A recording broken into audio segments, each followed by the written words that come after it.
استاذ گرامی قدر مفتی اعظم پاکستان مولانا مفتی ولی حسن مرحوم نے مجھ سے کئی مرتبہ کہا کہ بیمہ زندگی کا ناجائز ہے، کارخانے فیکٹری کار چیزوں کا ضرورتاً جائز ہے، مکروہ سمجھ کر اجازت دیا کرو۔ خود براہ راست مجھ سے فرمایا، یہاں جمعہ پڑھایا حضرت نے، سوال ہوا تو حضرت نے کہا چیزوں کی اجازت ہے۔ لیکن حضرت کے وصال کے بعد جب وہاں کے دارالافتاء سے رجوع کیا گیا تو ان کے پاس کوئی چیز موجود نہیں، کوئی چیز موجود نہیں۔ امام الاثر مولانا انور شاہ صاحب رحمۃ اللہ علیہ، ان سے بھوک ہڑتال کا پوچھا گیا تھا کہ بھوک ہڑتال جائز ہے؟ کبھی کبھی لوگ بھوک ہڑتال کر لیتے کہ بھئی کچھ کھاتے پیتے نہیں ہیں اور اس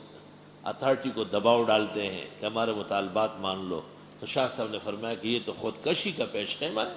ناجائز ہے۔ تو مولانا منظور صاحب نعمانی ان کے شاگرد بیٹھے تھے، انہوں نے کہا نہیں حضرت، اس سے اس شخص کی مظلومیت واضح ہو جاتی ہے، ملکوں میں کوحرام مچ جاتا ہے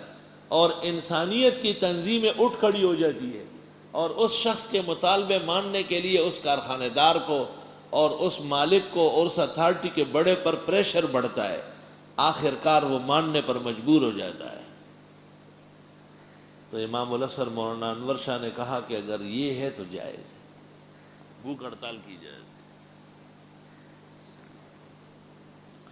شیخ الازہر کو جب کہا گیا کہ فلسطینیوں کے پاس خودکش حملوں کے علاوہ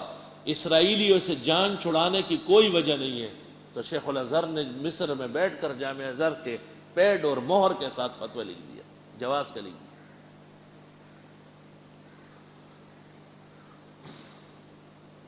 اور فقہ کا قاعدہ ہے کہ من لم یدر اہل زمانہ،